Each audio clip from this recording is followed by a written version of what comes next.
வணக்கம் நண்பர்களே, இன்றைக்கி நம்ம என்ன பார்க்க போகிறோம்னு பார்த்தீங்கன்னா கோகோனட் சாக்லேட் ரோல் தான் பார்க்க போகிறோம். இது நம்ம பிரேக்ஃபாஸ்ட்டாக கூட எடுத்துக்கலாம், அப்படி இல்லைனா ஈவினிங் ஸ்நாக்ஸாக கூட நம்ம பண்ணலாம். ரொம்ப நல்லாயிருக்கும். வாங்க எப்படி பண்ணலான்னு பார்க்கலாம்.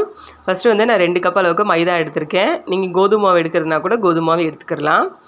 அதுக்கப்புறம் இது வந்து நல்லா வந்து கலக்கிறதுக்காக 2 கப் அளவுக்கு நான் பால் எடுத்திருக்கேன். திரும்ப வந்து உங்களுக்கு தேவைப்பட்டால் கூட நீங்கள் பால் வந்து இது கூட சேர்ந்து கலந்துக்கலாம். அதுக்கப்புறம் ஒரு பிஞ்ச் அளவுக்கு சால்ட் எடுத்திருக்கேன். அப்புறம் ஏற்கனவே வந்து சுடுபாலில் கொஞ்சமாக குங்குமப்பூ போட்டு வச்சுருந்தேன், அதையும் வந்து இது ஊற்றிக்கிறேன். இது ஜஸ்ட்டு ஃப்ளேவருக்காக தான். நீங்கள் ஏலக்காய் கூட போட்டுக்கலாம். இப்போ வந்து இதை நல்லா வந்து கலந்துருங்க.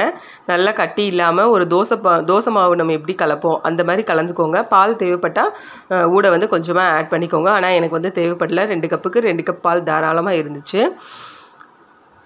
அதுக்கப்புறம் இதில் வந்து ஜஸ்ட் ஒரு 2 ஸ்பூன் அளவுக்கு வந்து நான் சீனி வந்து சேர்த்துக்கிறேன். ஏன்னா நம்ம உள்ளே வந்து ஸ்டஃப் பண்ண போகிறோம். வெளியில் வந்து சப்புன்னு இருக்கும் இல்லையா, அதனால் வந்து லைட்டாக வந்து நான் 2 ஸ்பூன் அளவுக்கு சுகர் வந்து சேர்த்துருக்கேன். இப்போ அது இருக்கட்டும்.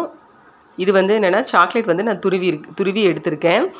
நீங்கள் எந்த வகையான சாக்லேட் வேணாலும் எடுத்துக்கலாம். மில்க் சாக்லேட், டார்க் சாக்லேட், அப்புறம் இல்லைனா டெய்ரி மில்க், இந்த மாதிரி எந்த உங்களுக்கு பிடிச்ச சாக்லேட்டும் நீங்கள் எடுத்துக்கலாம். அதுக்கப்புறம் 1 கப் அளவுக்கு நான் சாக்லேட் துருவி எடுத்திருக்கேன். அதே மாதிரி 1 கப் அளவுக்கு தேங்காய் இருக்கு இல்லையா, அதுவும் வந்து நான் துருவி எடுத்திருக்கேன். இது வந்து ஃப்ரெஷ் தேங்காய் தான். அந்த மாதிரி இது கொப்பரை தேங்காய் அதெல்லாம் கிடையாது, ஃப்ரெஷ் தேங்காய் தான் எடுத்திருக்கேன். அதையும் நல்லா கலந்து அதையும் தனியாக எடுத்து வச்சாச்சு. இப்போ வந்து தோசை தவா இருக்கு இல்லையா, அதை வந்து நல்லா சூடு பண்ணிக்கோங்க. எண்ணெய் வந்து தடவிட்டு அதுக்கப்புறம் நம்ம ஏற்கனவே கலந்து வச்ச மாவு இருக்கு இல்லையா, அதை வந்து தோசை நம்ம எப்படி ஊற்றுவோமோ அதே மாதிரி கொஞ்சம் தடிமனாக ஊற்றிக்கோங்க.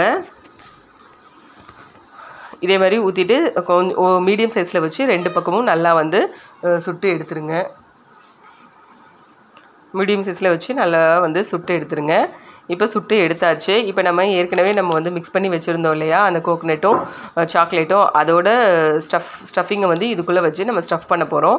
பாருங்கள், உங்களுக்கு எந்த அளவுக்கு ஸ்டஃபிங் தேவைப்படுதோ அந்த அளவுக்கு வந்து இந்த தோசை மேலே வச்சுருங்க. வச்சுட்டு தோசையை 2 பக்கமும் நல்லா வந்து மடக்கி விட்டுருங்க.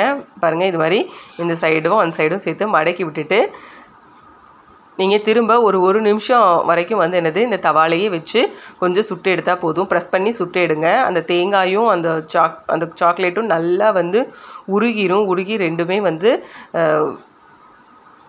நல்லா உருகி ரெண்டும் நல்லா செட் ஆயிரும்.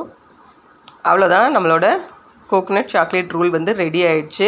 இது மேலே நீங்கள் வந்து சிரப் இல்லைனா ஹனி எது வேணாலும் வந்து ஊற்றிக்கிடலாம். நான் வந்து இன்றைக்கி சிரப் தான் ஊற்றுறேன். நீங்களும் எந்த சிரப் வேணாலும் நீங்கள் வந்து ஊற்றிக்கலாம். அவ்வளோதான், நம்மளோட கோகோனட் சாக்லேட் ரோல் வந்து ரெடி ஆயிடுச்சு.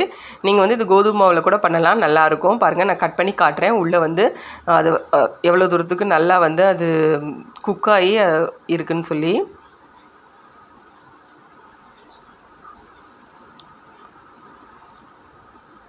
பாருங்கள் எப்படி குக்காகி நல்லா மெல்ட் ஆகிருக்குன்னு சொல்லி. நீங்களும் செஞ்சு பாருங்கள். செஞ்சு பார்த்துட்டு எப்படி இருக்குன்னு எனக்கு சொல்லுங்கள்.